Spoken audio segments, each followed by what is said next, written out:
মানুষ মরে যায়, মৃত্যু মানুষের ধর্ম, কিন্তু স্বপ্নের কখনো মরণ হয় না, তাকে শুধু খুঁজে নিতে হয়। ইরাম কোনো কথা বলতে পারল না। বিকালের মিষ্টি আলোর মাঝে দাঁড়িয়ে নিষ্পলক চেয়ে রইল কায়সানের শ্যামলা মুখপানে। বৌদি, আপনার ক্লাস শেষ? হঠাৎ করে ভেসে আসা প্রশ্নটাই ইরাম চমকে উঠল। সে এবং কায়সান উভয়ই ফিরে তাকালো। কিছু দূরে পার্ক করে রাখা গাড়ির সামনে দাঁড়িয়ে আছে অনুরাগ। ঠোঁটে মৃদু হাসি, পরনে স্যুট প্যান্ট এবং টাই। বোঝা যাচ্ছে নিজের কাজের জায়গা থেকে এসেছে। অনুরাগ, তুমি? অনুরাগ কাছে এগিয়ে এলো। এক নজর কায়সানকে দেখে শেষমেশ পুনরায় ইরামের দিকে ফিরে জানালো, জি, আপনাকে বাড়ি পৌঁছে দিতে এসেছি, চলুন আমার সাথে। ড্যাব ড্যাব করে তাকিয়ে থাকলো ইরাম। দুপুরে আফনান দিয়ে গেল, এখন অনুরাগ নিয়ে যাচ্ছে। কি অদ্ভুত! তার পিছনে কতজন লোক লাগানো হয়েছে, আশ্চর্য। কায়সান ইরামকে বলল, ওকে, আমার 5 মিনিট পরে আরেকটা ক্লাস আছে, আমি তবে যাচ্ছি ইরাম, আগামীকাল দেখা হবে। ইরাম মাথা দোলালো। কায়সান আর দাঁড়ালো না, লম্বা পা ফেলে হেঁটে চলে গেল। অনুরাগের সঙ্গে গাড়ির দিকে এগুতে এগুতে ইরাম জিজ্ঞেস করল, তোমাদের বন্ধুদের আজ কোনো কাজ বাজ নেই? সবাই সবকিছু ছেড়ে হঠাৎ আমার বডিগার্ডগিরি শুরু করেছে কেন? ইরামকে গাড়ির ভিতর তুলে দিয়ে অনুরাগ চোখ নাচিয়ে একটা কথাই বলল, বাসের নির্দেশ। তোমাদের বসটা কি মিস্টার চেরাগ আলী ওরফে গেঞ্জি সর্দার? অনুরাগ ইরামের প্রশ্নের উত্তর করল না। হাসতে হাসতে সিটে উঠে বসল। রাস্তার অপর পাশের গাড়িতে বসে আছে সাইবান। এই গাড়িটা তার নিজের নয়, ভাড়ায় নিয়েছে। জানালায় 70% টিন্ট থাকায় বাইরে থেকে দেখা যায় না ভিতরে কে আছে। গত প্রায় 2.5 ঘন্টা যাবৎ সে এখানেই অবস্থান করছে। ইরাম যখন ক্লাসে ঢুকল তখনই শুধুমাত্র সে বেরিয়ে আশেপাশে ঘুরে বেরিয়েছে। আবার 4টা বাজার আগেই ফিরে এসে গাড়ির ভেতর বসেছিল। কায়সানের সঙ্গে ইরামের বেরিয়ে আসা এবং কথোপকথনের ঘটনাটা সে অদূর থেকে স্পষ্ট দেখেছে। এখন বসে বসে দেখল অনুরাগ ইরামকে গাড়িতে তুলে দিল। বাড়ির গাড়িটা রাস্তা দিয়ে যখন এগোতে শুরু করলো তখন সাইবানও নিজের গাড়ি নিয়ে বেশ লম্বা একটা দূরত্ব রেখে গাড়িটাকে অনুসরণ করে গেল। পকেট থেকে একটা সিগারেট বের করে ঠোঁটে পুরল সে। তার চোখ জোড়া তীক্ষ্ণ হয়ে উঠল। কায়সানের চেহারাটা ভাসল তার চেহারায়। অতপর হুট করেই গাড়ির স্টিয়ারিংয়ে একটা ঘুষি বসিয়ে দিল সে। বাড়িতে ফিরে ফ্রেশ হয়ে বেডরুমে এলো ইরাম। সারিকা আবার নিজের চেম্বারে ফিরে গিয়েছে। সুগন্ধা ইজানকে নিয়ে এসেছে। ছোট্ট ছেলেটা বিছানায় শুয়ে একটা বেলুন দিয়ে নিজে নিজেই খেলছে। ইরাম ছেলের কাছে গেল, তাকে কোলে নিয়ে গালে চুমু দিতে দিতে বলল, আমার আব্বুটা, আমার কুচুপু, তোমাকে আম্মু কত মিস করেছে জানো তুমি? হুমম। ইরামের গালে গাল ঘষতে লাগলো ইয়ান। হাসল ইরাম। ছেলের সমস্ত চেহারায় চুমুর বর্ষণ ঘটিয়ে দিতে দিতে বলে গেল, ফুফির সাথে লক্ষ্মী হয়েছিলে, একটুও দুষ্টুমি করনি তো, ফুফিকে জ্বালাওনি তো না? এই তো আমার বাবাটা, আমার জাদুটা, আমার লক্ষ্মীটা। আম্মু তোমাকে কত ভালোবাসে। ইয়ান মায়ের কাঁধে লেপ্টে রইল একেবারে। ইরাম ছেলেকে নিয়ে বেশ খানিক আদুরে সময় কাটালো, যেন যে সময়টায় সে কাছে ছিল না সেই সময়টুকু পুষিয়ে নিল। তারপর ইয়ানকে বিছানায় রেখে উঠে দাঁড়ালো সে। আজকে গোসু গোসু করব আমরা, গরম পানি দিয়ে। ইজান সোনা গোসু করবে, তাই না? গোসলের কথা শুনেই ইয়ান লাফিয়ে উঠল। এই একটা মাত্র সময় যখন সে পানির কাছাকাছি থাকতে পারে। পানি তার সবথেকে প্রিয় খেলনা, এতটাই যে গোসু শব্দটা শুনলেই এখন উত্তেজিত হয়ে পড়ে। ছেলের আচরণ দেখে মনে মনে বেশ আনন্দিত হলো ইরাম। টেবিলের কাছে সরে এসে দাঁড়ালো। এখানেই ইয়ানের শুকনো পোশাক ভর্তি বাস্কেটটা রাখে সে। তবে আজ হতবাক হয়ে খেয়াল করল বাস্কেটটা নির্দিষ্ট জায়গায় নেই। মাথা কাত করে এদিক সেদিক তাকালো। বারান্দায় কিংবা কোথাও ঝুলানো কোনো কাপড়ও অবশিষ্ট নেই। ব্যাপার কি, বাস্কেট গেল কোথায়? অন্য কোথাও রেখেছি বলেও তো মনে পড়ছে না। এই তো সকালেই শুকাতে দেওয়া কাপড়গুলো এনে বাস্কেটে ভাঁজ করে রাখল সে। তন্ন তন্ন করে গোটা রুম খোঁজা হয়ে গেল ইরামের, কিন্তু কোথাও সে বাস্কেট খুঁজে পেল না। এদিকে ইয়ান অধৈর্য হয়ে উঠেছে। ছোট্ট ছোট্ট হাত পা ছুঁড়ে গুঙিয়ে যাচ্ছে, যেন জননীকে তাড়া দিচ্ছে। কিছুক্ষণ চুপচাপ ভেবেও কুলকিনারা করতে না পেরে ইরাম শেষমেশ সুগন্ধাকে ডেকে জিজ্ঞেস করার কথা ভাবল। ঠিক যে মুহূর্তে সে ডাকতে গেল তখনই তার চোখ পড়ল উপরের দিকে। রুমটার ইন্টেরিয়ার খুবই আধুনিক, তাই দেয়ালের একদম ওপরে কিছু বক্স ক্যাবিনেট দেয়া হয়েছে। ভারী এবং প্রয়োজনীয় কিছু, যা বছরে একবার দুবার ব্যবহার হয় গুছিয়ে তুলে রাখার জন্য। সেই ক্যাবিনেটগুলোর উপরে তাকের মতন ফাঁকা জায়গা, সেই তাকের উপরে ইয়ানের বাস্কেটটা। হতভম্ব হয়ে গেল ইরাম। ওই বাস্কেটের কি হাত পা গজিয়েছে? ওই উপরে উঠল কিভাবে? এখানে সেখানে পড়ে থাকলে সে মেনে নিত, কিন্তু এত উপরে আছে যে ইরাম সোফায় উঠে দাঁড়ালেও নাগাল পাবে না। সে কি ঘুমের ঘুড়ি কোলা ব্যাঙের মতন লাফ দিয়ে বাস্কেট উপরে রেখেছে? অসম্ভব। এই নিশ্চয়ই অন্য কারো কাজ, যে কাজ সুগন্ধা, সামিয়া, সারিকা কেউই করবে না, করার প্রশ্নই আসে না। কেউই অত উঁচুতে নাগাল পাবে না। ঠিক এমন মুহূর্তেই রুমে ঢুকলো সাইবান। ইরামের দিকে তাকালো না অবধি, আপন মনে হেলে দুলে হাঁটতে হাঁটতে ক্লজেটের কাছে গিয়ে দাঁড়ালো। ড্রয়ার খুলে এমনভাবে কিছু খুঁজতে লাগলো যেন এখানে থাকতে বইই গিয়েছে তার, বেরিয়ে যেতে পারলেই মঙ্গল। ইরাম এক নজর সাইবানের দিকে তাকালো, পরক্ষণে বাস্কেটের দিকে। বুঝতে আর কিছুই বাকি রইল না তার। আলাদিন, বাস্কেটটা একটু নামিয়ে দাও না। এই একটা বাক্য শোনার আশায় একজনের কান পৌঁছে যাচ্ছে সেটা তার খুব ভালো করেই জানা আছে। সেদিনের ঝগড়ার পর থেকে সাইবান এখন পর্যন্ত তার সাথে একটাও কথা বলেনি নিজে থেকে। সেক্ষেত্রে ইরামকে দিয়ে কথোপকথন শুরুর এর চেয়ে ভালো কোনো পন্থা হয় না। হুট করে শয়তানি ভর করল ইরামের মাথায়। শাড়ির আঁচল টেনে কোমরে গুজল সে। গাছের ডালের খেলোয়াড় কি বুঝবে পাতার খেলোয়াড়ের কামাল? ইচ্ছাকৃতভাবে খানিকটা জোরেই উচ্চারণ করল ইরাম। সাইবান কান খাড়া করে স্পষ্ট শুনল। দ্বিধাগ্রস্ত হয়ে পিছনে তাকিয়ে হতভম্ব হয়ে গেল। ইরাম টেনে একটা চেয়ার রেখেছে তাকের নিচে, সেটার উপর আবার একটা টুল। সেই টুলের ওপর দুটো শক্তপোক্ত কাঠের মোটা বক্স। তরতর করে উঠে গেল সে উপরে।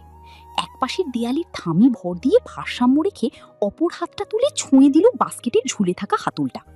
সাইবানের চোয়াল ঝুলে পড়ল। হাঁ করে তাকিয়ে রইল সে দৃশ্যপটে। একটা হ্যাঁচকা টান মারল ইরাম। বাস্কেটটা স্লাইড করে একেবারে তার হাতের মাঝে এসে পড়ল। সেটাকে উপর থেকে মেঝেতে ছুঁড়ে রেখে বিজয়ীর ভঙ্গিতে হাত ঝাড়ল ইরাম। একটু চালাক না হলে দুনিয়াতে টেকা মুশকিল। সরাসরি সাইবানের দিকে তাকালো সে। ছেলেটার মুখ মহাবিস্মিত, আতঙ্কিত, ব্যর্থ, পরাজিত, জর্জরিত। ক্লজেটের দরজায় পিঠ ঠেকিয়ে পরাজিত সৈনিকের ভঙ্গিতে শিরদাঁড়া ঝুঁকিয়ে দাঁড়িয়ে রইল সাইবান, যেন কেউ ভ্যাকিউম ক্লিনার দিয়ে ময়লার বদলে তার সবটুকু আত্মার শক্তি শোষণ করে নিয়েছে। বান্দরের ঝি বান্দরনি। সাইবান ফিস ফিস করে উচ্চারণ করলেও ইরাম স্পষ্ট শুনতে পেল। আপন মনে বিজয়ীর হাসি হাসল সে। ধীরে ধীরে সব ধাপ পেরিয়ে অবশেষে চেয়ারের উপর এসে নেমে দাঁড়ালো সে। এতক্ষণ যাবৎ তরতর করে সফল হওয়ায় আত্মবিশ্বাস বেড়ে গিয়েছে তার। বিনা চিন্তায় মেঝেতে পা রাখতে গিয়ে হঠাৎ করে একটা অঘটন ঘটিয়ে ফেলল সে। হাঁটুতে ধাক্কা খেয়ে চেয়ারের উপরে বসানো টুল নড়ে ওঠায় ইরাম ভারসাম্য হারিয়ে ফেলল। সে দুলে উঠতেই চেয়ারটাও নড়ে উঠল ভয়ানকভাবে। ইরামের পা হড়কে গেল। অদূর থেকে দৃশ্যটা দেখল সাইবান। সবকিছু ফেলে তৎক্ষণাৎ বিদ্যুৎ গতিতে এগিয়ে গেল সে। এক দীর্ঘ লাফে ইয়ানের উপর দিয়ে বিছানা টোপকে অপর পাশে পৌঁছালো সে। খেয়ালও করল না কত মুগ্ধতা নিয়ে বড় বড় চোখে প্লেন উড়ে যাওয়ার মতন করে পিতাকে উড়ে যেতে দেখে হাততালি দিচ্ছে ইয়ান। ইরাম অজান্তেই চিৎকার দিয়ে উঠল, আহা! ও ফাক। সাইবানের অস্ফুট কণ্ঠস্বর। ইরাম চোখ বুজে ফেলল। বুঝতেও পারল না কি হচ্ছে। শুধু মনে হলো ক্ষণিকের জন্য হাওয়ায় ভাসছে তার শরীর। তারপরই পাথরের মতন শক্ত কিছু একটার সঙ্গে ধাক্কা লাগলো তার। একজোড়া শক্তিশালী বাহু জড়িয়ে গেল তার শরীর জুড়ে। তারপরই মেঝেতে ধপাস করে পড়ল সে কারো বুকের উপর। এতটা জোরে আছড়ে পড়েছে দুজন যে ধপাস করে একটা শব্দ হলো, সঙ্গে চাপা গুঙানি। ইরাম নড়চড় করে উঠল। নিজের ঠোঁটের নিচে নরম কিছু একটার অস্তিত্ব টের পেল। ঝট করে চোখ জোড়া খুলে গেল তার। সঙ্গে সঙ্গে জমে গেল সে। তার ঠিক নিচেই সাইবান বড় বড় চোখ মেলে তাকিয়ে আছে এমনভাবে যেন বৈদ্যুতিক শক খেয়েছে। ইরাম বাকরুদ্ধ হয়ে আবিষ্কার করল হঠাৎ নড়ে ওঠায় তার ঠোঁটজোড়া আলতোভাবে সাইবানের ঠোঁট ছুঁয়ে গিয়েছে। বুঝতে পেরে তৎক্ষণাৎ মুখ দূরে সরিয়ে নিল সে। হাঁপাতে হাঁপাতে সাইবানের মুখের দিকে চেয়ে রইল। সরি, আমি ইচ্ছা করে করিনি। সাইবান রোবটের মতন পড়ে আছে। তার চোখ নড়ছে না, হাত পা শিথিল, মনে হয় যেন নিঃশ্বাস অবধি নিচ্ছে না। হুট করে পুতুলের মতন হাত তুলে ইরামকে নিজের উপর থেকে সরিয়ে উঠে বসল সাইবান। একটা শব্দ উচ্চারণ করল না। নেশার ঘোরে থাকলে মানুষ যেমন করে হেলে দুলে হাঁটে, তেমনি টলতে টলতে সাইবান রুমের বাইরে চলে গেল। উঠে দাঁড়িয়ে বুক চেপে ধরে হতভম্ব হয়ে দাঁড়িয়ে রইল ইরাম। এইমাত্র কি হয়ে গেল এখানে? হৃদযন্ত্র থামছেই না তার, অস্বাভাবিকভাবে দৌড়াচ্ছে ঘোড়ার মতন করে। ঠিক সেকেন্ডের মাথায় ইরামের কানে আর এক দফায় ধপাস করে একটা শব্দ ভেসে এলো।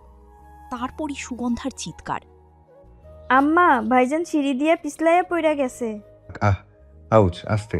কপালের ক্ষতে সামিয়া ওষুধ লাগিয়ে দেয়ায় হিসিয়ে উঠল সাইবান। অসন্তুষ্ট দৃষ্টিতে ছেলেকে একবার দেখে সামিয়া পুনরায় নিজের কাজ বহাল রাখলেন। গতকালের ব্যান্ডেজটা খুলে নতুন ব্যান্ডেজ লাগিয়ে দিতে দিতে তিনি বললেন, আমাদের বাসাটা কি হঠাৎ স্লিপারি হয়ে গেল, যেখানে সেখানে শুধু পিছলে যাস?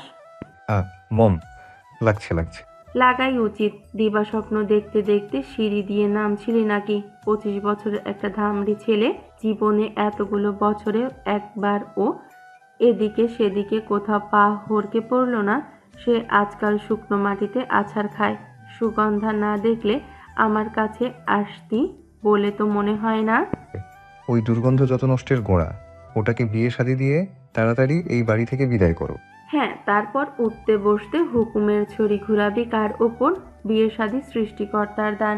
তাছাড়া ভালো ছেলে পাওয়ার ব্যাপার আছে। ওদের মধ্যে তো আবার কাস্ট কুষ্টি কত কিছু মেলানো লাগে। আগে পড়ালেখা শেষ করুক মেয়ে, পরে ওইসব চিন্তা করা যাবে। সাইবান আর একটাও কথা বলল না। গুমরা মুখ করে বসে থেকে সামিয়াকে কাজ করতে দিল। নিজের কাজে সন্তুষ্ট হয়ে সামিয়া অবশেষে সরে দাঁড়ালেন। ছেলের গাল ভোলানো মুখটা দেখে তার ঠোঁটে হাসি খেলে গেল। কি রে ব্রো, অ্যাংরি বার্ড হয়ে বসে আছিস কেন? তোমার কি ব্রো? তুমি যাও, তোমার হাসপাতালে যাও। শুধু যাও কেন? ওখানে তাঁবু টানিয়ে আস্তানা বানিয়ে নিতে পার না? কষ্ট করে ওই 1-2 ঘন্টার জন্য বাড়িতে না আসলেই তো চলে। ওহ, এজন্য রাগ করেছে জ্যাম? মম বেশি বিজি আজকাল, তাই না? ছেলের পাশে বসে পড়লেন সামিয়া। প্রায় দিন 15 যাবৎ হাসপাতালে ভীষণ চাপ যাচ্ছে। সামনে একটি আন্তর্জাতিক সম্মেলন আছে, বিদেশ থেকে বেশ নামি দামি কয়েকজন ডাক্তার আসবেন। সবকিছু আয়োজন এবং রোগী দেখায় আজকাল তার বাসায় প্রায় ফেরা হয় না বললেই চলে। হাসপাতালের কাছেই তার ছোটবেলার এক বান্ধবীর বাড়ি। বেশি দেরি হলে মাঝে মধ্যে বান্ধবীর সাথেই থেকে যান। আহমাদ আসার পর থেকে তার বাড়িতে ফিরে আসার তাড়নাটা অনেক কমে গিয়েছে।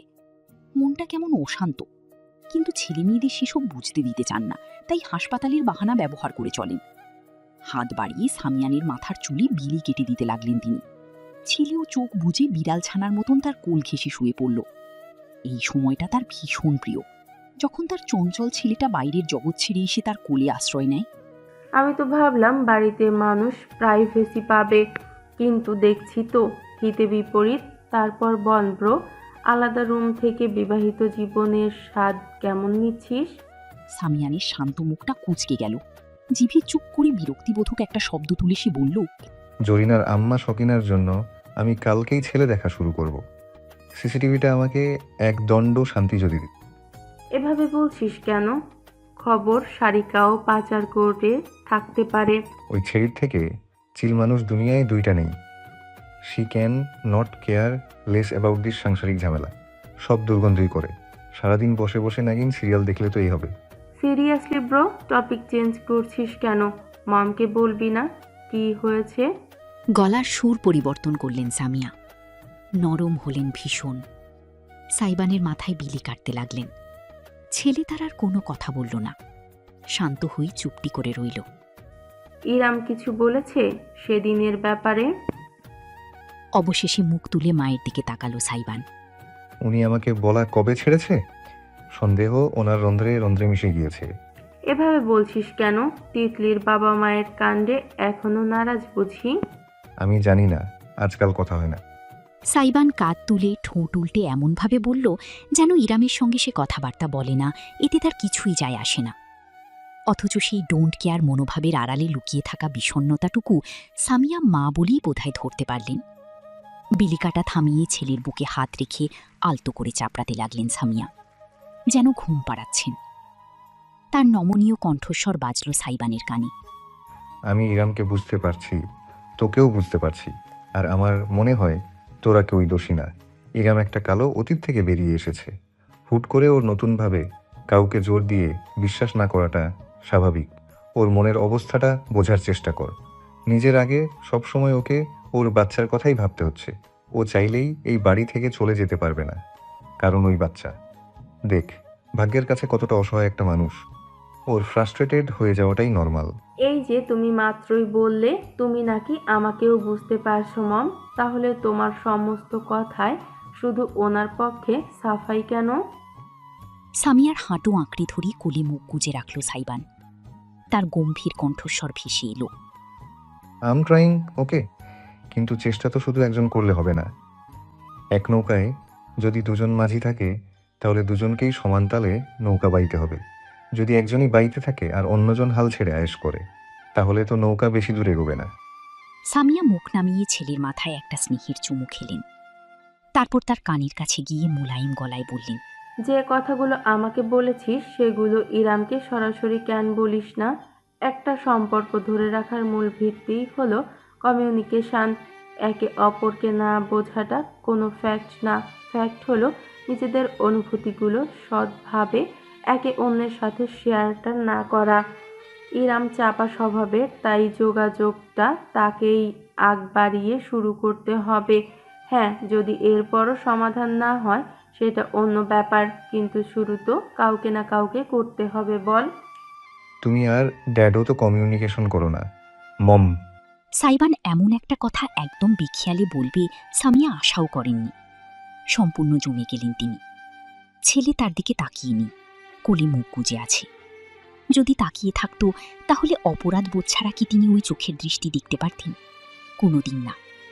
সামিয়া ঝট করে পাশ ফিরে তাকালেন। হঠাৎ করেই তার সব শব্দ হারিয়ে গিয়েছে। ছেলেকে তিনি আর কোনো উপদেশ দিতে পারলেন না। যে অপরাধের অপরাধী তিনি নিজে, সেই উপদেশ ছেলেকে কিভাবে দিবেন? মা ছেলে কারোরই আর একে অপরের সাথে কথা বলা হলো না। দুজনই একদম চুপ করে রইল। অতপর সাইবানের ফোন ভাইব্রেট করে উঠল পকেটে।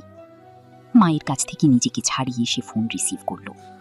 ওপাশ থেকে কথাগুলো শুনল বেশ মনোযোগ দিয়ে। তার নির্মল চেহারা ক্রমশ তীক্ষ্ণতর হয়ে উঠল। সামিয়া খানিক আশঙ্কা বোধ করলেন। কি হয়েছে? তিনি প্রশ্ন করলেন। সাইবান প্রথমটায় জবাব না দিয়ে উঠে দাঁড়ালো। চেয়ারে ছুঁড়ে রাখা নিজের রংচঙে জ্যাকেটটা গায়ে জড়িয়ে রুমের বাইরের দিকে এগোলো। তবে বের হওয়ার আগে পিছন ফিরে সে মাকে জানালো, বখতিয়ারের লাশ পাওয়া গিয়েছে, আমি থানায় যাচ্ছি। খবরটা ওনাকে জানানোর কোনো প্রয়োজন নেই। এটুকু বলেই সাইবান ঝড়ের গতিতে বেরিয়ে গেল। সামিয়া বিছানায় হতবাক হয়ে বসে রইলেন। উনি বলতে সে ইরাম কি বুঝিয়ে গিয়েছে তাতে কোনো সন্দেহ নেই। মাথা চেপে ধরলেন তিনি। বুকের ভেতর ভয় ভর করল। এই কোন অশুভ চক্রে জড়িয়ে যাচ্ছে তার পরিবার? নিজের ক্লাস শেষে করিডোর ধরে এগিয়ে যাচ্ছে কাইসান। তখনই পিছন থেকে ডাক ভেসে এলো, কাইসান। ঝট করে ঘুরে তাকালো সে। ছুটে আসছে ইরাম। রমণীর পরনে একটা লাল বর্ণের তাঁতের শাড়ি, ঠিক কটকটে লাল নয়, একদম হালকা শেড, যার কারণে চোখ আরাম পায়। পরিপাটি করে জড়ানো বস্ত্রটি অন্যান্য দিনের তুলনায় ইরামকে একটু বেশিই আকর্ষণীয় করে তুলেছে। লম্বা চুলগুলো খোঁপা বাঁধা, তাতে আবার একটা বাগানবিলাস ফুল গুঁজে দেয়া। অসাধারণ লাগছে। পুরো দস্তুর বাংলাদেশি নারী। কাইসান ক্ষণিকের জন্য দৃষ্টি ফেরাতে পারল না নিজের। অজান্তেই ইরামের ছুটে আসতে থাকা অবয়বে আটকে রইল তার গভীর চোখজোড়া। ইরাম কাছে এসে থামল, বিরাট করে হাসল। তোমার জন্য সারপ্রাইজ আছে। কাইসান ভ্রু উঁচু করে তাকালো। ইরাম কোর্সের ক্লাস করছে 1 সপ্তাহ হয়ে গিয়েছে। এই 1 সপ্তাহে শিক্ষক শিক্ষার্থীর বন্ধনের পাশাপাশি তাদের মাঝে পুরাতন বন্ধুত্বের আবহটা ফিরে এসেছে। উভয়েই এখন একে অপরকে নাম ধরে তুমি বলে সম্বোধন করে। যদিও ক্লাসের ভেতর সে ইরামের জন্য মিস্টার রুষ্টি আর তার জন্য ইরাম মিসেস কিবরিয়া। সম্পূর্ণরূপে ইরামের দিকে ঘুরে দাঁড়ালো কাইসান। সুধাল, সারপ্রাইজ। ইরাম মাথা দুলিয়ে নিজের হাতের ম্যাকবুকটা খুলে দেখালো। স্ক্রিনে তার ফাইবার অ্যাকাউন্টের ছবি। সেখানে স্পষ্ট দেখা যাচ্ছে একটা কাজের অনুরোধ পেয়েছে সে। ইরাম খানিকটা গর্বিত কণ্ঠস্বরে জানালো, কোর্সের আগেই অ্যাকাউন্ট খুলে আমি অ্যাড দিয়ে রেখেছিলাম। $5 আর্টিকেলের কাজ করে দেব। বেশ কয়েকটা স্যাম্পল ও রেডি করে রেখেছি। যেহেতু কলেজ ভার্সিটিতে কম্পিউটারের টুকটাক কাজ শেখা হয়েছিল, একজন যোগাযোগ করেছে। সে আমার থেকে 2টো আর্টিকেল নিতে চায়, $E দেবে। একসাথে 2টো যেহেতু নিচ্ছে, আমি রাজি হয়ে গিয়েছি ডিসকাউন্টে। আমার প্রথম ফ্রিল্যান্সিং কাজ। ব্রিলিয়ান্ট। কাইসানের চোখজোড়া চকচক করে উঠল। বিস্তৃত হাসি ছেয়ে গেল তার তীক্ষ্ণ শ্যামলা মুখ জুড়ে। ইরাম এক দেখাতেই বলতে পারবে এই হাসি মিথ্যা নয়, অপরের খুশিতে সুখী হবার পবিত্রতম হাসি। কাইসান উত্তেজিত হয়ে ইরামের কাঁধে সাবধানে হাত রেখে বলল, listen girl, I am really proud of you. Thank you. এটা সবেমাত্র শুরু ইরাম। দেখো, সামনে আরও কত সফলতা বাকি আছে তোমাদের জন্য। তোমার প্রথম কাজের জন্য আমার শুভকামনা। তবে বেশি কিছু ব্যাপার অবশ্যই মাথায় রাখবে যেন কোনোভাবেই স্ক্যাম না হয়ে যায়। প্রথমত অবশ্যই পেমেন্টের একটা অংশ রিসিভ করে তারপরেই কাজ দেবে। তার আগে অতি বিশ্বাস করে দিয়ে দিবে না। আর টাকাটাও কিন্তু সরাসরি ব্যাংকে আসে না। তুমি বিদেশ থেকে যেটা অর্জন করবে সেটা দেশের জন্য রেমিটেন্স হিসাব হবে কিন্তু।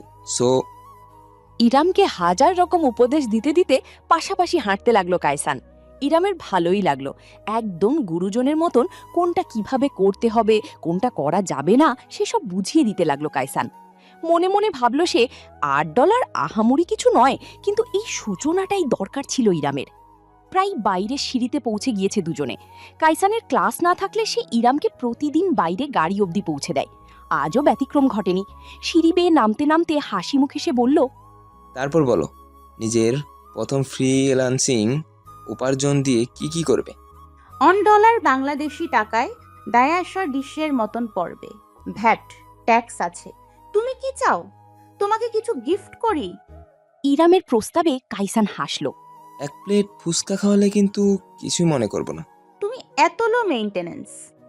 আচ্ছা ঠিক আছে, তোমার জন্য 1 প্লেট ফুচকা তোলা থাকল। ইজানের জন্য নতুন বেবি লোশন। আরও একটা জিনিসের কথা ইরামের মাথায় এলো ঠিকই, কিন্তু কায়সানের সামনে সেটা বলল না। গাড়ির কাছে এসে গিয়েছে উভয়। আজ এসেছে নীরব, হাসি মুখে অপেক্ষা করছে। ইরাম চোখ উল্টে ভাবল, ঠিক কোন ধরনের শক্ত বন্ধুত্ব হলে বন্ধুর জন্য দিনের পর দিন মানুষ বিনা প্রশ্নে এভাবে হাজির হয়ে যায়। কায়সানকে বিদায় জানিয়ে নীরবের কাছে গেল ইরাম। তোমারও বিশেষ কোনো কর্ম নেই বুঝতে পেরেছি। এটাই আমার কর্ম, এর জন্য বেতন পাই, আপনি জানেন না?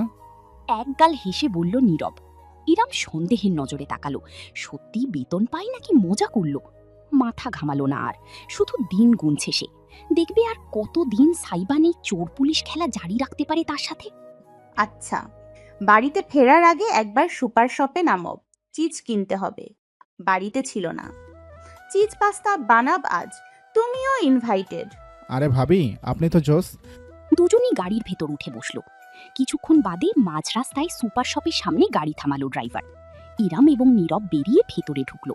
বাস্কেট নিয়ে চিজ, পাস্তা আর টুকটাক জিনিস ইরাম নিচ্ছে, ঠিক এমন সময়ই বিপরীত দিক থেকে আসতে থাকা কারো সঙ্গে আস্তে ধাক্কা লাগলো তার।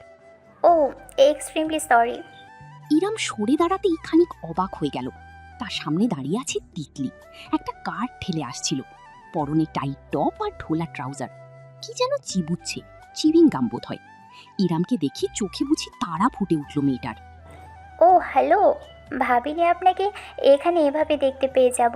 জি, আমি টুকটাক কেনাকাটা করতে এসেছিলাম। এটুকু বলেই ইরাম ইচ্ছাকৃতভাবে তিতলিকে এড়িয়ে যেতে চাইল, কিন্তু পারল না। মেয়েটা তার পিছন পিছনেই এলো। দেখা হয়ে ভালোই হলো, আপনাকে কিছু বলার ছিল আমার। ইরাম থামল না, তাক থেকে নামিয়ে জিনিস দেখতে দেখতেই জানালো, বলো। সেদিনের জন্য আমি দুঃখিত।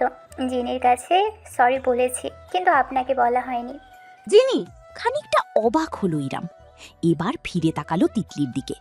মেয়েটা মাথা ঝাঁকিয়ে বলল, ওহ সাইবন, ওর আলাদিন নামটা খুব সুন্দর না? আলাদিনের রূপকথায় জিনকে মিলিয়ে ওকে ডাকি জিনি। After all he is special. আচ্ছা। শান্তভাবে মোকাবেলা করার চেষ্টা করল ইরাম। নিজের কাজে মনোযোগ দিল। তিতলি বলে গেল, দেখুন, আপনার কাছে অস্বীকার করার কিছুই নেই। এসব বিষয় লুকিয়ে রাখাও উচিত নয়। আমি আগে জিনিকে পছন্দ করতাম, বাবা মাও বুঝতে পারত।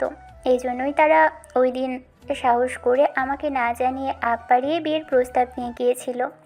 পুরোটাই আমার দোষ। কাজের চাপে ওর বিয়ের বিষয়টা শেয়ার করা হয়নি।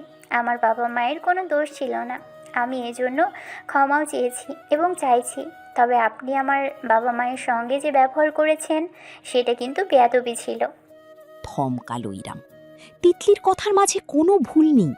প্রত্যেকটা বাক্য সত্যি এবং সৎ। এতটা সৎভাবে উপস্থাপন, সূক্ষ্মভাবে ঘটনাগুলো স্তরে স্তরে মস্তিষ্কে সাজানো এক প্রকার ট্যালেন্ট। সেই ট্যালেন্ট তিতলির আছে, সে ভালো মতো বুঝে গেল। একটি নিঃশ্বাস ফেলল সে। দেখ তিতলি, আমারও ওনাদের সাথে বেয়াদবি করার ইচ্ছা ছিল না, কিন্তু হঠাৎ করে বাড়ি বয়ে এসে কেউ তোমার হাজবেন্ডকে নিয়ে মন গড়ার স্বপ্ন বুনলে তুমি কি করবে? মেয়ে হিসাবে ভেবে দেখ, আশা করি বুঝে যাবে। আর আমি আমার ঔদ্ধত্য স্বীকার করে নিচ্ছি। আমার মাথা তখন গরম ছিল, তাই আমার পক্ষ থেকে তোমার বাবা মাকে সরি বলো। কোনোদিন দেখা হলে আমি নিজে থেকেই বলবো। হাজবেন্ড হাজবেন্ড হিসেবে আদৌ মানেন ওকে? ইরাম এত কিছু বলল, অথচ তিতলি শুধু ওই অংশটুকু ধরল দেখে সে ভ্যাবাচ্যাকা খেয়ে গেল। ভ্রু কুঁচকে খানিকটা বিরক্তি এবং চাপা ক্রোধ নিয়ে তাকালো। মানে কি বলতে চাইছো তুমি? এটাই যে বৈবাহিক সম্পর্কে বিশ্বাস না থাকলে কিছুই টেকে না। ইরাম বরফের মতন চেয়ে রইল তিতলির দিকে। তিতলি অবশ্য বেশ স্বাভাবিক। সে তাক থেকে বেশ কিছু রেডিমেড নাস্তার প্যাকেট নামিয়ে কার্টে রাখতে রাখতে বলল, আমি আপনাদের মাঝে তৃতীয় ব্যক্তি, তবুও না বলে পারছি না। আপনি যেমন ভাবছেন যিনি তেমন না। হ্যাঁ, একটু রকচটা, চঞ্চল বটে, তবে লয়ালও। ও জানে কিভাবে বাউন্ডারি দিতে হয়। এটাও বুঝতে পারছি আপনার অতীত সম্পর্কে ট্রমা থেকে বেরিয়ে আসাটা কষ্টকর, তবে অনুরোধ থাকবে অতীতের দোহাই দিয়ে বর্তমানকে একই স্টেরিওটাইপে ফেলবেন না। অতীত? কি জানো তুমি আমার অতীত সম্পর্কে? আপনার এক্স হাজবেন্ড পরকীয়া করত, রাইট? এই জন্য জেনিকে বিশ্বাস করতে আপনার কষ্ট হচ্ছে। মেয়ে হিসেবে আপনার কষ্ট আমি বুঝতে পারছি। আপনার প্রতি পূর্ণ সমর্থনও আমার আছে, তবে আপনার জন্য যেন অন্য কেউ বিনা দোষে কষ্ট না পায় সেই বিষয়টা দেখাও আমার দায়িত্ব। ইরাম আর একটা শব্দ উচ্চারণ করতে পারল না। ধারালো চোখে চেয়ে রইল তিতলির দিকে, একটানা, বিনা বাক্যে। এমন সময়ই ঘটনাস্থলে উপস্থিত হলো নীরব। সে এতক্ষণ যাবৎ দরজার কাছে দাঁড়িয়েছিল, এখন এসে তিতলির বলা শেষ কথাগুলো শুনে ফেলেছে। দ্রুত এসে উভয় রমণীর মাঝে দাঁড়ালো সে। হাত তুলে তিতলির কাঁধে রেখে সরিয়ে দিয়ে গম্ভীর গলায় বলল, ব্যাক অফ ব্রো, এবার বাড়াবাড়ি করছিস। ওহ, তুইও এখানে? যিনি বডিগার্ডের ডিউটিতে রেখেছে নাকি? শাট আপ তিতলি, একটু বেশি কথা বলিস তুই। নীরবের চোখে স্পষ্ট সতর্ক সংকেত দেখা গেল। তাতে হাত তুলে পিছিয়ে গেল তিতলি। আমি শুধু সাহায্যই করতে চাইছিলাম। নীরব আর পাত্তা দিল না, ইরামের দিকে ফিরল। তার হাত থেকে বাস্কেট নিয়ে ক্যাশিয়ারের দিকে যেতে যেতে বলল, আপনি প্লিজ আসুন ভাবি, দেরি হয়ে যাচ্ছে। আপনাকে বাড়িতে পৌঁছে দিয়ে আমি কাজে যাব। ইরাম শেষ এক পলক তিতলির দিকে তাকালো, আর একটাও কথা বলল না। হন হন করে হেঁটে চলে গেল। তার হাঁটার ভঙ্গি এবং দুহাত শক্তভাবে মুঠো পাকানোর দৃশ্যে যে কেউ বুঝতে সক্ষম ভীষণভাবে রেগে গিয়েছে সে। সাইবান ডাইনিং টেবিলে বসেছে। আজকে ভাত খাওয়ার ইচ্ছা নেই তার। সারা সকাল বাইরে ছিল। পিৎজা অর্ডার করেছে সে, সঙ্গে বিশাল বড় কোলা। গ্লাসে কোলা ঢেলে আঙুল মটকে আয়েশ করে যখন পিৎজায় কামড় বসাবে, ঠিক তখনই বাড়ির ভেতর ঢুকল ইরাম। সাইবান নিজের জায়গায় জমে গেল, ড্যাব ড্যাব করে চেয়ে রইল, কারণ ইরামকে মোটেও স্বাভাবিক দেখাচ্ছে না। চোখের দৃষ্টি ভীষণ উদ্ভ্রান্ত মেয়েটার, কেমন যেন ধোঁয়াশা চোখের মাঝে। শান্ত নির্মল মুখটায় গাঢ় আধার, চলনে তীক্ষ্ণতা। শাড়ি পরা সত্ত্বেও বিন্দুমাত্র কোমলতা নেই। হন হন করে হেঁটে আসছে যে ঘূর্ণিঝড় হয়ে। সাইবানের ভ্রু উঁচু হলো, তবে সে আর কিছুই করার সুযোগ পেল না। হাতের ম্যাকবুকের ব্যাগটা ইরাম ঠাস করে টেবিলের উপর রাখল। তারপরে এগিয়ে এসে হুট করে সাইবানের শার্টের কলার টেনে ধরল। একটা মেয়ের গায়ে এত শক্তি থাকতে পারে, সাইবান আজ ইরামকে না অনুভব করলে কোনোদিন হয়তো টের পেত না। এক ঝটকায় চেয়ার থেকে টেনে তাকে দাঁড় করিয়ে ফেলল ইরাম। ক্রুব্ধ চোখে চেয়ে গর্জে উঠল, আমার অতীত নিয়ে কথা বলার অধিকার তোমাকে কে দিয়েছে? সাইবান হতভম্ব হয়ে পড়ল। চোখ মিলে অসহায়ের মতন তাকিয়ে রইল সে অর্ধাঙ্গিনীর দিকে। ইরাম তার কলার ধরে ঝাঁকিয়ে ঝাঁকিয়ে চেঁচিয়ে উঠল, আমার এক্স হাজবেন্ড পরকিয়া করে, আমার প্রেজেন্ট হাজবেন্ডের সাথে আমার ঝগড়া চলে, এটা বাইরের মানুষ জানবে কেন? কেন জানবে আলাদিন? জবাব দাও। তোমার এত বড় আস্পর্ধা, তুমি আমার অগোচরে ঘরের কথা বাইরে পাচার করো। You idiot, irresponsible, immature, insufferable boy. Shut the fuck up right now, selfish one. পাল্টা চিৎকার করে উঠল সাইবানও। দুজনই যেন আজ দুজনার মাথা খুইয়ে বসেছে। ইরাম তাওজা গলা নিচে রেখেছিল, সাইবান একটুও নিয়ন্ত্রণে রাখল না। তার পুরুষালী ধমকের আওয়াজে কিচেন থেকে সুগন্ধা ছুটে এলো। ইয়ানকে সবে ঘুম পাড়াতে সক্ষম হওয়া শারিকাও দৌড়ে এলো। সামিয়া আজ বাড়িতে ছিলেন। তিনি এমনকি সবসময় আড়ালে থাকা আহমদ অব্দি নিজের রুমের নির্বাসন ত্যাগ করে হল রুমে চলে এলেন। ইরাম সবাইকে আশেপাশে দেখে আঙুল তুলে সাইবানকে শাসাল, গলা নিচে, একদম নিচে। সাইবানের হাত খপ করে ধরে ফেলল সে। উদ্দেশ্য স্বামীকে টেনে বেডরুমে নিয়ে যাওয়া। সকলের সামনে এসব বলতে ইচ্ছুক নয় সে, না তো ইচ্ছুক পশুর মতন ঝগড়া করতে। কিন্তু সাইবান আজ বোধ খুইয়ে বসেছে। এতদিন যাবৎ তার সঙ্গে কথা না বলা, অভিমান করে থাকা, পর্যাপ্ত আগ্রহ এবং যত্নের অভাবে তার মানসিক অবস্থা সম্পূর্ণ ভেঙে পড়েছে। ঝটকা দিয়ে নিজের হাত ছাড়িয়ে নিল সে। পাল্টা হুঙ্কার দিয়ে ইরামকে সে বলল, মা লাগেন আমার। হ্যাঁ, মা লাগেন আপনি আমার। আমি আপনার বাচ্চা। যখন ইচ্ছা, যেখানে ইচ্ছা আপনি আমার মাথার উপর ফাটবেন, আর আমি চুপচাপ দেখে যাব। তাই ভাবেন আপনি? ও, তাহলে তুমি সারা বাড়ির মানুষকে শোনাতে চাও? সেটাই তো তোমার স্বভাব। সমাজে কথা ছড়াতে পারো, আর বাড়িতে ছড়াবে না। ছড়িয়েছি, বেশ করেছি। আপনার নামে আরো কিছু ছড়ানো উচিত। পাগল হয়ে গিয়েছিস তুই? সামিয়া ছুটে যেতে চাইলেন ছেলে বউয়ের মাঝখানে, কিন্তু সারিকা মাকে চেপে ধরল। ওদের সমস্যা ইন্টারফেয়ার করো না। আজকে ফেটেছে যখন ফাটতে দাও। সত্যি বলুক অন্তত একে অপরকে। সামিয়া মেয়ের বাহুর মাঝে হতবাক হয়ে দেখতে লাগলেন কাণ্ড, অসহায়ের মতন। পাত্তাও দেয়নি ইরাম কিংবা সাইবানের কেউই। উভয়েই একে অপরের ক্রোধে ডুবে আছে। তোমার সমস্যাটা কোথায় আলাদিন? আমি তোমার কোনো পাকা ধানে মই দিয়েছি? আমাকে মানুষের সামনে নীচ প্রমাণ করে তুমি কি পাও? ঠিক যে যে কথাগুলো আমি তোমাকে বলেছি আজকে সেগুলোরই প্রমাণ পাওয়া গিয়েছে। তুমি বোঝো না? দুধ খাওয়া শিশু তুমি। আমাদের দাম্পত্য জীবনের গোপন কথা তোমার মেয়ে বান্ধবী কেন জানবে? কিসের পরামর্শ দরকার ছিল তোমার? বাসার মা বোনকে যে কথা বলতে পারনি, সেই কথা বলতে গিয়েছ বান্ধবীকে। আর আমি তোমাকে সন্দেহ করলেই দোষ? মাথায় রক্ত চড়ে গেল সাইবানের। শটান করে ঘুষি হাঁকল সে। আটকে উঠল সবাই। এই বুঝি ইরাম আঘাত পায়, অথচ সাইবানের ঘুষিটা গিয়ে লাগলো সিঁড়ির রিলিংয়ে। চামড়া ফেটে রক্ত গড়াতে লাগলো। দাঁত কিরমির করল সে। দুপাশে তীক্ষ্ণ সূচালো দাঁত জোড়া বেরিয়ে এলো। তার সুদর্শন চেহারা হয়ে উঠল পাশবিক। সন্দেহ সন্দেহ সন্দেহ। I am fucking tired of this. সাইবানের চোখ জোড়াও বুঝি লালচে হয়ে উঠেছে। ঘর ঘর শব্দ বেরোচ্ছে তার গলা থেকে। ইরামের সামনে বুঝি কোনো পশুই দাঁড়িয়ে আছে। আমি আপনার কাছে চকলেটের মোড়ক, যাকে চেটে ফেলে দেওয়া হয় ডাস্টবিনে। অন্যের বেলায় চোখে ঠুলি পড়ে থাকেন, আর আমার বেলায় অনুবীক্ষণের নিচে ফেলে মাপেন। আপনি এত স্বার্থপর কেন ইরাম আপু? ইরাম জবাব দিতে পারল না, স্তব্ধ হয়ে দাঁড়িয়ে রইল। সাইবান আজ থেমে নেই, সে ভিতরে সবকিছু উগড়ে দিচ্ছে। সত্যি কথা কি জানেন? আমি আপনার মতন স্বার্থপর মানুষ জীবনে দুটো দেখিনি। আমার বান্ধবীর কথা বলছেন? তিতলি? আরে, ও তো আমার জীবনে এমন সময় আমার পাশে ছিল যখন আপনার টিকিটাও খুঁজে পাওয়া যায়নি। আপনি তখন নিজের সংসারে নিজের স্বামীর সাথে আয়েশ করছিলেন। আপনি কি বুঝবেন আমাকে, আমার বন্ধুত্বকে, আমার প্রায়োরিটিকে? আপনার শিক্ষা দীক্ষা সব ভুয়া। আপনি জানেন শুধু মানুষকে ব্যবহার করতে। আমাকে বিয়ে করে ব্যবহার করে যাচ্ছেন ইচ্ছামত। আমার টাকা, আমার নিরাপত্তা, আমার সব কিছু আপনি আর আপনার ছেলে মিলে লুটে নিচ্ছেন। এরপর সুযোগ বুঝে একটা সময় চলে যাবেন। লজ্জা করে না আপনার? কোনোদিন সংকোচ হয় না? সাই দ্য হেল, এবার অতিরিক্ত বলছিস তুই। সারিকা অব্দি আর না বলে থাকতে পারল না। তবে সাইবান বোনের দিকে ঘুরে তাকালো না। আহমদ মেয়ে স্ত্রীর পাশে থামে হেলান দিয়ে বিনোদনের সঙ্গে দেখতে দেখতে মন্তব্য করলেন, এটা আজ না হয় কাল হওয়ারই ছিল। তুমি এই পরিণতি ডেকে এনেছো, দেখেছো সামিয়া? হাতের মুঠো শক্ত করে ফেললেন সামিয়া। এই মুহূর্তে স্বামীকে আর কিছুই বলতে পারলেন না। তার চোখে অশ্রু টলটল করছে।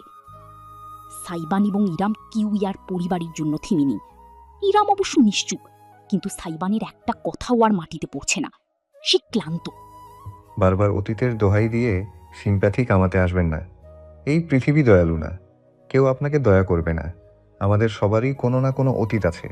পার্থক্য শুধু আমরা অতীত নিয়ে পড়ে থাকি না, সেখানে আপনি অতীত থেকে বেরিয়ে হতে পারছেন না। বিশ্বাস করতে না চাইলে বিয়ে করেছেন কেন?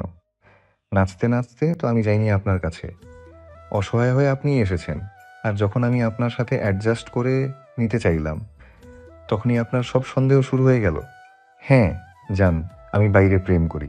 আপনাকে রেখে বাইরে 5টা 10টা প্রেম করি। তিতলি আমার গার্লফ্রেন্ড।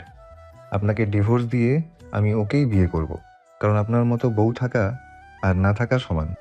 ইরাম তাকিয়েই রইল সাইবানের দিকে, নিষ্পলক। সাইবান এখন রীতিমতো কাঁপতে কাঁপতে কথা বলছে। রাগ, দুঃখ, হতাশা সব বাঁধ ভেঙে বেরিয়ে পড়েছে। আপনি আমাকে বিশ্বাস করেন না, এক ফোঁটা বিশ্বাস করেন না। সারা দুনিয়া বিবস্ত্র হয়ে আমার সামনে ঘুরে বেড়ালেও আমার পৌরসে আমি একটা আঁচ আসতে দেব না। আমার সেই ক্ষমতা আছে, সেই ধৈর্য, সেই অধ্যবসায় আর সেই শিক্ষা আছে। কিন্তু না, আপনি তো বুঝবেন না। পরকীয়া, বিশ্বাস ভাঙা, এইসব শব্দই তো চিনে নিয়েছেন আপনি, তাই না? আপনার আগের স্বামী আর আমি একই মানুষ আপনার কাছে, স্রেফ জানোয়ার। এই জানোয়ারকে শুধু ব্যবহার করে যান, বিশ্বাস ভরসা করতে হবে না। অতীত নিয়েই থাকুন আপনি, ট্রমাতেই বসবাস করুন, স্বার্থপর মহিলা। সাইবান হাঁপাচ্ছে। তীক্ষ্ণ চোখে চেয়ে সে হঠাৎ করে জমে গেল। ইরামের চোখ জোড়া টলটল করছে। অশ্রু জমেছে ঠিকই, কিন্তু উপচে পড়ছে না অদম্য শক্তির জোরে। সাইবান চোখ পিটপিট করল। বুকের ভিতর দামামা বাজল তার। শেষ, শেষ, শেষ, সবকিছু শেষ করে ফেলেছি সে। আমি স্বার্থপর, আমি অবিশ্বাসী, আমি সন্দেহ করি। ঠিকই বলেছে আলাদিন, আমি তেমনি। ইরামের কণ্ঠখানে কাঁপল। সাইবানের সামনে বুঝি তার গোটা দুনিয়া গড়িয়ে গেল। হাত তুলল সে, কিন্তু ইরামকে ছুঁয়ে দেওয়ার আগেই সেই হাত খপ করে ধরে ফেলল ইরাম। তাকে টানতে টানতে সিঁড়ি বেয়ে ওপরে নিয়ে গেল। বাড়ির প্রত্যেকটা সদস্য স্তব্ধ হয়ে শুধু তাকিয়ে থাকতে পারল। একটাও বাক্য খরচ না করে ইরাম সাইবানকে সোজা নিজেদের বেডরুমে নিয়ে এলো। ধাক্কা দিয়ে ভেতরে ঢুকিয়ে দরজাটা বন্ধ করে নিল। সাইবান ভারসাম্য হারিয়ে বিছানায় বসে পড়ল। ফিরে তাকালো। তার মুখোমুখি দাঁড়ালো ইরাম। ডাগর ডাগর চোখে তীব্র ক্ষোভ এবং অশ্রু নিয়ে অত্যন্ত ঘৃণার চোখে দেখল সে সাইবানকে। স্বামী তুমি আমার, তাই আমার শরীর দেখার অধিকার জন্মেছে তোমার। আপু, বিড়বিড় করতে পারল শুধু সাইবান। তারপরই অবিশ্বাস্য ঘটনাটা ঘটল। এক টানে বুক থেকে শাড়ির আঁচল সরিয়ে ফেলল ইরাম। জিপার খুলে ঢিলে করে ফেলল ব্লাউজ। সাইবান ঝট করে দৃষ্টি সরিয়ে চোখ বুজে ফেলল। The hell you are doing?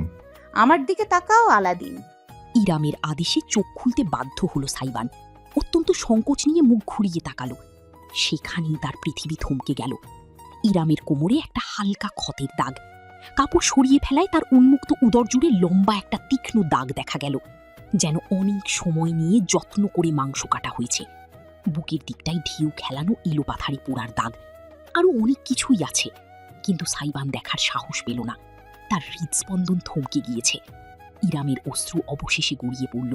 নিজের বুকে হাত চেপে সে বলল, যে পুরুষ নিজের মুখে ভালোবাসার কথা বলতে বলতে শরীরে এই দাগ দিতে পারে, সেই পুরুষ জাতিকে এত সহজে বিশ্বাস করি কি করে বলতে পারো আমার আলাদিন? দ্রুত পা চালাচ্ছে ইরাম। ঘড়ির কাঁটায় রাত প্রায় 10:30। আজকে স্কুলের সাংস্কৃতিক অনুষ্ঠান ছিল। সে শিক্ষিকা হিসাবে আয়োজনের দায়িত্বে ছিল। অনুষ্ঠান শেষে অফিস থেকে বেতন তুলে ফিরতে ফিরতে এত দেরি। এমন দেরি বেশ অনেকদিন বাদেই হলো। শাড়ির আঁচল মাথায় তুলে ঘোমটা দিয়ে এগোল সে। এলাকার মুরব্বিগণ এই সময় রাতের খাবার শেষে হাঁটতে বেরোন।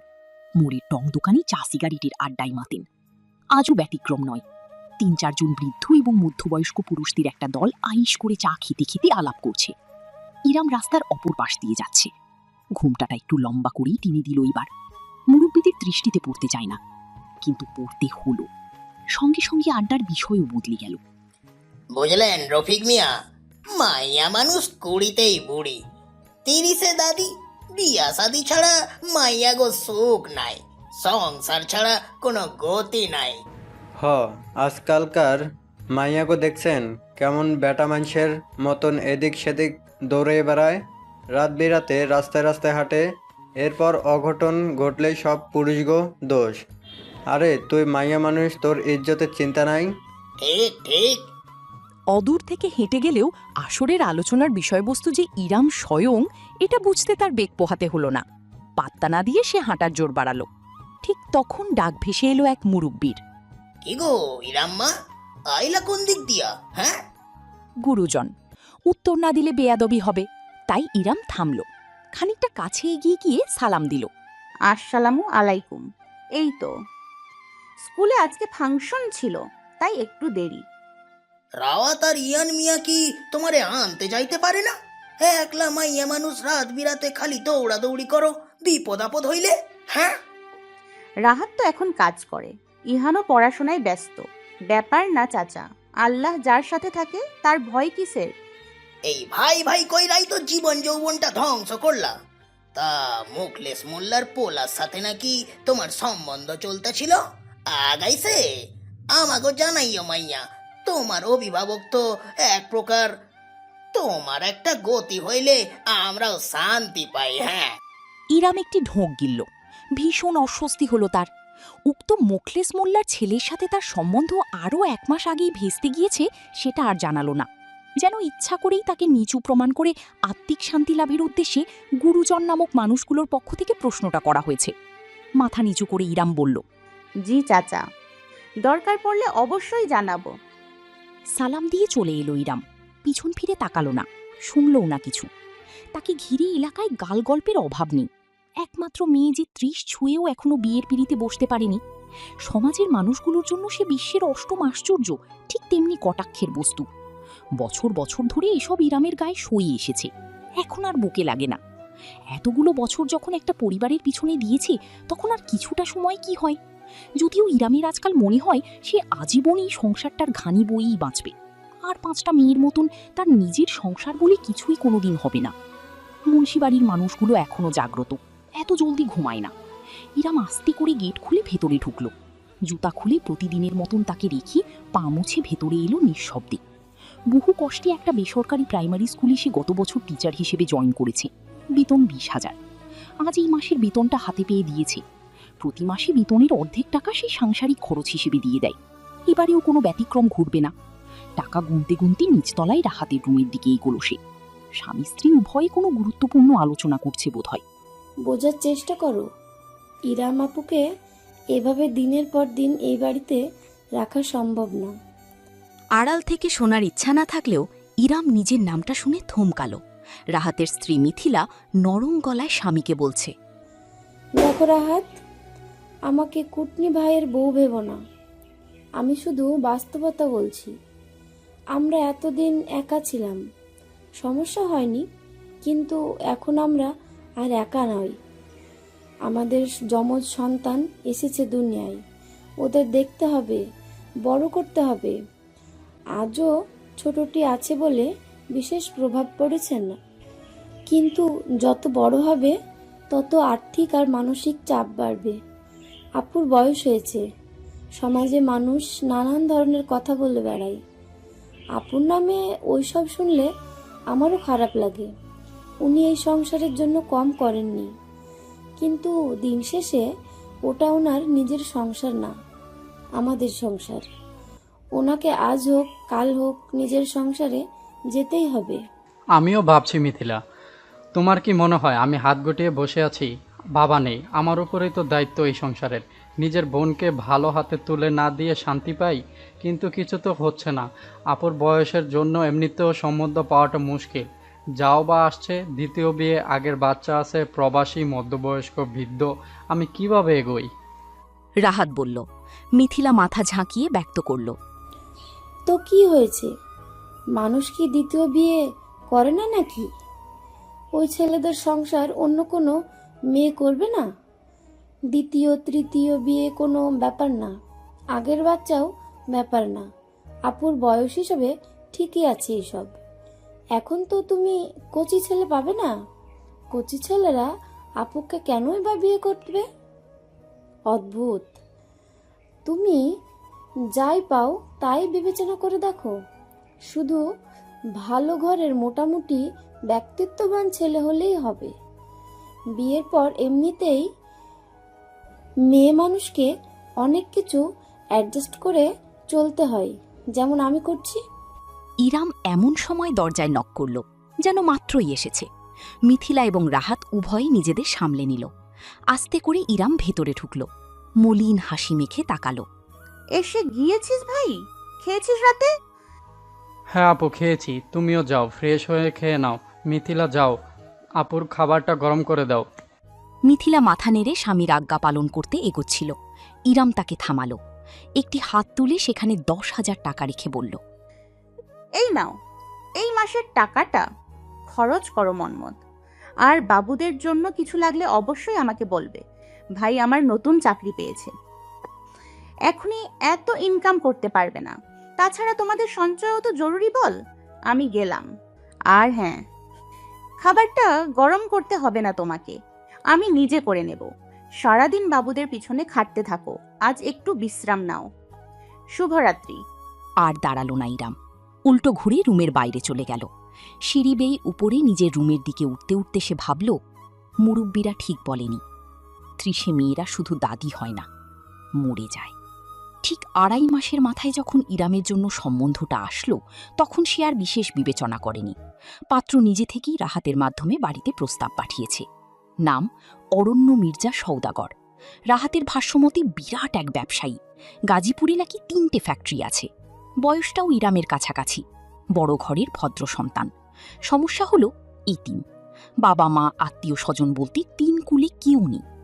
এত বড় একজন মানুষ ইরামের মতো কাউকে নিজে থেকে বিয়ে করতে চাইছে, ব্যাপারটা সন্দেহজনক মনে হলেও এতিম শোনার পর থেকে সেটা খানিক ধাপাচাপা পড়ে গিয়েছে। এত চিন্তা করে কি হবে, দেখা করা যাক, কথা বলেই না হয় বোঝা যাবে। আজ তাই একটা ক্যাফেতে বসেছে ইরাম। মিথিলার তোড়জোড়ের কারণে হালকা পাতলা সাজাও হয়েছে। ব্লক প্রিন্টের সালোয়ার কামিজ, খোলা চুল আর কাজল টানা চোখ। চেয়ে আছে সে বাইরের দিকে, অন্যমনস্ক হয়ে। ঠিক এমন সময়েই কণ্ঠটা কানে এলো তার। কি আছে ওই দেয়ালে যা জেঁকে বসেছে আপনার খেয়ালে? এমন কাব্যিক কথা প্রথমবারেই ইরামের মনোযোগ আকর্ষণ করে নিল। ঝট করে ফিরে তাকালো সে। দণ্ডায়মান এক সুঠাম সুদর্শন ব্যক্তি। ক্রিম বর্ণের শার্ট আর কফি বর্ণের ফর্মাল প্যান্ট। ক্ষণিকের জন্য ইরাম বাকরুদ্ধ হয়ে গেল। পুরুষ মানুষ এতটা আকর্ষণীয় এবং সুদর্শন হতে পারে তার আগে জানা ছিল না। ছবিতে রাহাত দেখিয়েছে ব্যক্তিকে, কিন্তু ছবির চাইতে বাস্তব মানুষটা আরও বেশি মনোমুগ্ধকর। ইরাম নিষ্পলক চেয়েই রইল। টানা চোখ জোড়া, সম্পূর্ণ কালো নয় যেন, অতি হালকা বাদামির মিশেল আছে তাতে। তীক্ষ্ণ চোয়াল, ক্লিন শিফট করে এসেছে আজ, বোঝা যাচ্ছে। চুলগুলো জেল দিয়ে ব্যাকব্রাশ করে রাখা, একগুচ্ছ লুটিয়ে পড়েছে কপালের উপর। ইরামের বুঝতে বাকি রইল না তার সামনে দাঁড়িয়ে আছে অরণ্য মির্জা সওদাগর। মিস্টার মির্জা। অস্ফুট স্বরে বলে উঠে দাঁড়াতে নিল ইরাম। তাতে তাকে ইশারা করে বসিয়ে নিজে বিপরীত দিকের চেয়ার টেনে বসতে বসতে অরণ্য বলল, ওহ প্লিজ, জাস্ট কল মি অরণ্য। আপনার নামটা সুন্দর। আপনার চাইতে বেশি নয়, ইরাম। একটি শক্ত ঢোক গলাধকরণ করল রমণী। জীবনে প্রথমবারের মতন বুঝি অন্তরে একটা ধুকধুক অনুভূতি হলো। অরণ্য সবার প্রথমেই অর্ডার দিয়ে দিল, নিজের জন্য কফি, ইরামের জন্য চা। ওয়েটার চলে যেতে ইরাম জিজ্ঞেস করল, আপনি কিভাবে জানলেন আমার চা পছন্দ? অরণ্য হাঁটুর ওপর হাঁটু তুলে রহস্যময় হেসে বলল, আপনি প্রতিদিন স্কুলের ক্যান্টিনে বসে 1 কাপ পিওর রং চা খান। আন্দাজ করাটা কঠিন কিছু না। ইরাম ভ্রু কুঁচকে ফেলল। আপনি আমাকে ফলো করেন নাকি? না করলে বিয়ের প্রস্তাব পাঠাতাম কিভাবে বলুন? একগাল হাসল অরণ্য। ইরাম সেই হাসির দিকে তাকালো। লোকটাকে হাসলে এত সরল লাগে কেন? অরণ্য ঝুঁকে এসে টেবিলে কোনোই ঠেকিয়ে জানালো, চিন্তা করবেন না, আমি স্টকার না। আপনার স্কুলের পাশেই আমার একটা নির্মাণাধীন ফ্যাক্টরি আছে। ও, এএমএস ট্রেডার্স, ওটা আপনার? ওটার কাজেই গিয়েছিলাম এক ঘোর বর্ষার দিনে। বিল্ডিংয়ের বারান্দায় দাঁড়িয়ে দেখলাম এক রমণী বেরিয়ে এলো স্কুল গেট থেকে। নিজের মাথায় ছাতা ধরার বদলে বাচ্চাদের মাথায় ছাতা ধরে ধরে সে তাদের তুলে দিল গাড়ি অবধি। অতপর ভিজে গেল তার শাড়ি, জড়িয়ে গেল আমার মন, হয়ে গেল চোখে চোখে অন্তরে আলাপন। এবার না হেসে পারল না ইরাম। তার চোখ জোড়া আনন্দে চকচক করে উঠল। গালে লালিমা ছেয়ে গেল। বাইরের স্নিগ্ধ সূর্যের আলো মুখে প্রতিফলিত হতেই অদ্ভুতরে একটা আভা ছড়ালো যেন চারপাশে। অরণ্য মন্ত্রমুগ্ধের মতন দেখল, যেন ইরামের চাইতে মনোমুগ্ধকর কোনো বস্তু তার চোখ এর আগে দর্শন করেনি। বুকে হাত দিয়ে অরণ্য মোলায়েম কণ্ঠে বলল, আস্তে আস্তে, বিয়ের আগেই হার্ট অ্যাটাক করাবেন আমায়, প্রিয়। ইরাম তির্যক হাসল। আপনাকে কে বলল আমি আপনাকে বিয়ে করতে রাজি হচ্ছি? হবেন না, তবে কি আপনার জন্য আমার 1000 বছর অপেক্ষার চাদর বিছিয়ে বসতে হবে? যদি শেষ ভাগ্যে তোলা থাকে কাজী, আমি তবে সহস্র বছর অপেক্ষা করতে রাজি। হা হা হা, আপনি এত দারুণ দারুণ সব কবিতা বানান কিভাবে? আপনি আমার কবিতা। ইরাম অরণ্যর চোখে প্রথমবারের মতন সরাসরি তাকালো। ওই চোখের মাঝে যে সরলতা, মুগ্ধতা এবং আবেগ সে দেখল, তাতে সন্দেহের কোনো অবকাশ পেল না। অতঃপর শুরু হলো তাদের ইঁদুর বিড়ালের দৌরাত্ম্য। পাক্কা 2 মাস প্রয়োজন হলো অরণ্যর ইরামকে বিয়েতে রাজি করানোর জন্য। শেষ দিনের ঘটনাটা অনেকটা এমনই ছিল যে ইরাম স্কুল থেকে ফিরছিল, গ্রীষ্মের তীব্র গরম মাথায় নিয়ে। প্রতিবার লোকালেই যাওয়া হয়, অথচ সেদিন হলো না। তার জন্য অপেক্ষা করছিল অরণ্যর গাড়ি। ইরাম ভেতরে ঢুকতেই এসি অন করে দিল সে। তারপর ঝুঁকে ইরামের পায়ের পুরাতন সুজোড়ায় হাত দিল অরণ্য। দেখি প্লিজ, এই গরমে মানুষ শু পরে, স্যান্ডেল নেই। এ কি, আপনি আমার পায়ে হাত দিচ্ছেন কেন? হুশস। অরণ্য কোনো কথা শুনল না। ইরামের শু খুলে নিয়ে বক্সের ভেতর ঢুকিয়ে রাখল। পা মুক্ত হতেই মেলে বসতে পারল ইরাম। এসির বাতাসে বেশ আরাম লাগল। অরণ্যের প্রস্তুতি নেহায়েত কম নয়। কোত্থেকে একটি বরফ ঠান্ডা লেমনেডের কাপ বের করে তাতে স্ট্র বসিয়ে ইরামের হাতে ধরিয়ে দিল সে। হতবাক ইরাম এক পলক অরণ্যের দিকে চেয়ে শেষমেশ মুচকি হেসে তাতে চুমুক দিল। অরণ্য ড্রাইভ শুরু করলো। আকাশি রঙের ফুলহাতা শার্ট, উপরে কোট ব্লেজারে পুরো দস্তুর ব্যবসায়ী লাগছে আজ মানুষটাকে। আর অবশ্যই বরাবরের মতোই সুদর্শন। ইরাম চোখ ফেরাতে পারল না।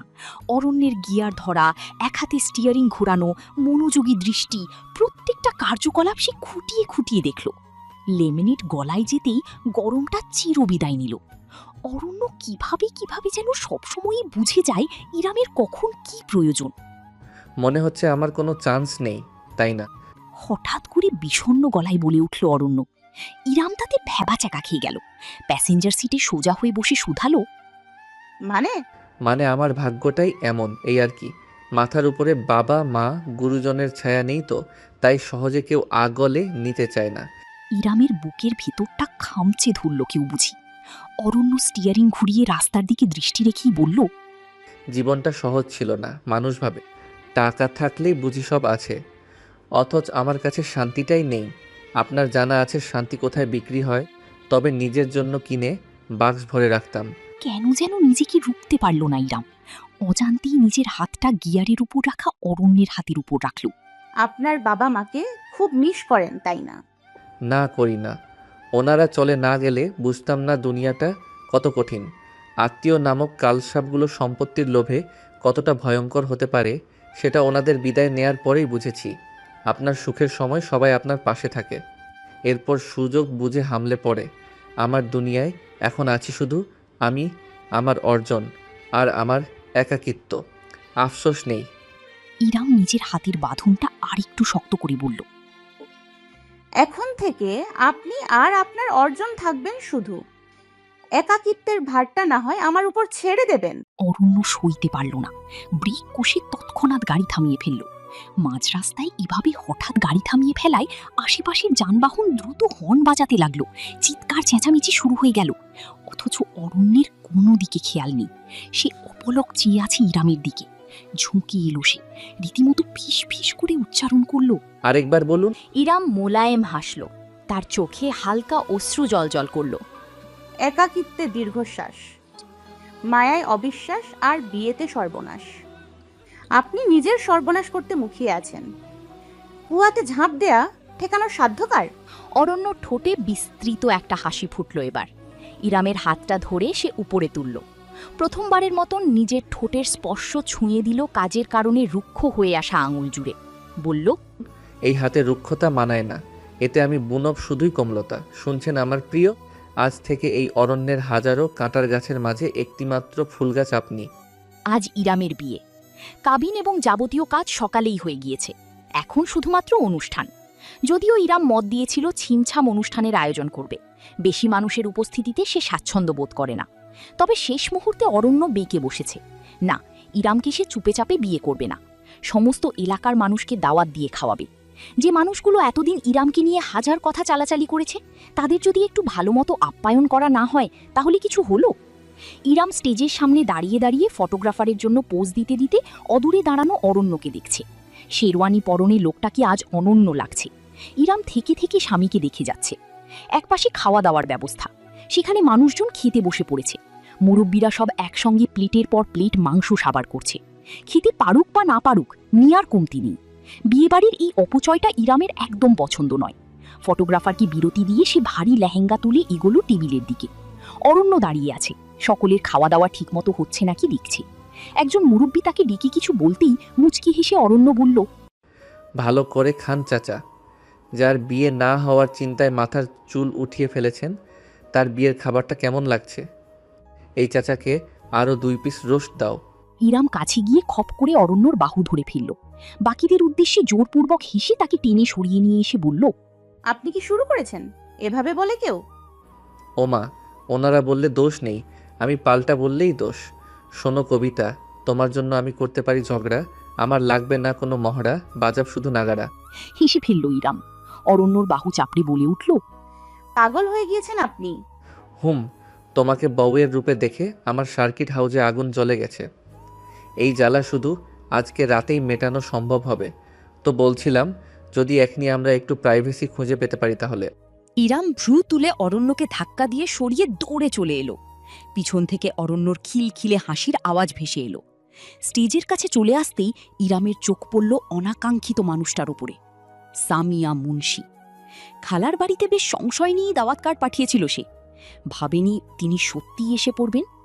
মিথিলার সঙ্গে কথা বলছেন সামিয়া। ইরাম এগোতেই ঘুরে তাকালেন, আপাদমস্তক পর্যবেক্ষণ করলেন নববধূকে। মাশাআল্লাহ, কি মিষ্টি লাগছে আমার ইরামটাকে। খালামণি। সামিয়াকে জড়িয়ে ধরল ইরাম। কত বছর পর আজ এই মানুষটার এমন আদুরে ছোঁয়া পেল, হিসাবে নেই আর। সামিয়া ইরামের পিঠে পরম আদরের হাত বুলিয়ে দিলেন, কপালে চুমু খেলেন। আল্লাহর কাছে লাখ লাখ শুকরিয়া, অবশেষে তোর জীবনে সুখের দিন এসেছে। ইরাম মন ভরে গ্রহণ করল সবটুকু আদর। মুচকি হেসে বলল, সব তোমাদের দোয়া খালামণি। তুমি আজ এসেছ, আমি কতটা খুশি হয়েছি বোঝাতে পারবো না তোমায়। আমিও রে, তোকে বধূর রূপে দেখার স্বাদ আজ আমার পূরণ হয়ে গেল। স্টেজে আসো আপু, ফ্যামিলি ফটো তুলব। এমন সময় স্টেজ থেকে ইহানের ডাক ভেসে এলো। ইতোমধ্যে স্টেজের ওপরের সোফায় বসেছে সবাই, রাহাত, মিথিলা, অরণ্য মাঝখানে। ইহান পিছনে দাঁড়িয়ে হাত তুলে ইরামকে ডাকছে। ইরাম সামিয়ার দিকে ফিরল। আসো খালামণি, ফ্যামিলি ফটো। আরে না না, ফ্যামিলি কিভাবে আমি? আসুন না খালামণি, প্লিজ, আপনি আমাদের পরিবারই তো। স্টেজ থেকে জোর গলায় বলল অরণ্য। এবার আর মানা করতে পারলেন না সামিয়া। ইরাম তাকে স্টেজে নিয়ে গেল। ইহানের সঙ্গে পিছনে দাঁড়ালেন তিনি হাসি মুখে। ইরাম অরণ্যর পাশে বসল। অত্যন্ত যত্ন নিয়ে তার চলির ওড়না লেহেঙ্গা গুছিয়ে দিল অরণ্য নিজের হাতে, যেন ছবিতে সুন্দর দেখায়। মিউজিক বাজছে গম গম করে। মেহমানের বাচ্চারা এদিক সেদিক নাচানাচি করছে, অনেকে ছবি তুলছে স্টেজের। ফটোগ্রাফার পজিশন নিয়ে দাঁড়িয়ে। এত এত লোক, এত আলোকসজ্জার মাঝে ঠোঁটে বিরাট হাসি ধরে রেখে যখন ইরাম সামনে তাকালো, তখন ভিড়ের মাঝে একটি অবয়বের উপর তার দৃষ্টি আটকে গেল। বহু দূরে, মেহমানদের ভিড়ের মাঝে একদম পিছনের দিকে, কালো পাঞ্জাবি পরনে এক সুউচ্চ সুঠাম অস্তিত্ব। জলজলে একজোড়া চোখ, ভ্রুর ওপরে চকচকে সিলভার পিয়ার্সিং। বুকে দুবাহু বেঁধে তাকিয়ে আছে স্টেজের দিকে। দৃষ্টি জুড়ে অনুভূতিহীনতা, শূন্যতা। ইরাম জমে গেল, নিষ্পলক চেয়ে রইল। ওই গভীর কালো চোখের সঙ্গে তার দৃষ্টি মিলল। অরণ্য নিজের মাঝে ইরামের একটা হাত ধরে রেখেছে, সেই হাতটা কাঁপল খানিক। অস্ফুট স্বরে আপন মনে ইরাম উচ্চারণ করল, আলাদিন। ডাকটা ওই মানুষ অব্দি পৌঁছেছে কিনা ইরামের জানা নেই। চোখ ধাঁধানো ফ্ল্যাশের আলোয় চারপাশ উদ্ভাসিত হতে লাগল বারংবার। যখন ইরামের চোখ সয়ে এলো, তখন সে দেখল মানুষটা আর ভিড়ের মাঝে নেই, উল্টো ঘুরে হাঁটা শুরু করেছে। একটা সময় সে গেট পেরিয়ে বেরিয়ে গেল, আড়াল হয়ে গেল রাত্রির কালিগোলা আঁধার মাঝে। একবারও আর পিছন ফিরে তাকালো না। অরণ্যর সঙ্গে বিয়ের প্রথম কয়েক মাস ইরামের কাটল স্বপ্নের মতন। এক জীবনে যা যা তার কোনোদিন পাওয়া হয়ে ওঠেনি, অরণ্য সেই সব না পাওয়াদের হাজির করল ইরামের পদতলে। নিজের আগে সবসময় সে ইরামের মুখে ভাতের লোকমা তুলে দেয়। বাইরে গেলে ঘন্টায় ঘন্টায় ফোন করে, কোথায় যাচ্ছে, কখন ফিরবে, ইরাম খেয়েছে কিনা, ঘুমোচ্ছে কিনা ইত্যাদি চিন্তায় যেন সে নিজের কাজই ঠিকঠাক মতো করতে পারে না। একবার ইরাম সিঁড়িতে পিছল খেয়েছিল বিধায় বাড়ির প্রত্যেকটা সিঁড়ি কার্পেট দিয়ে বাঁধিয়ে ফেলেছে অরণ্য।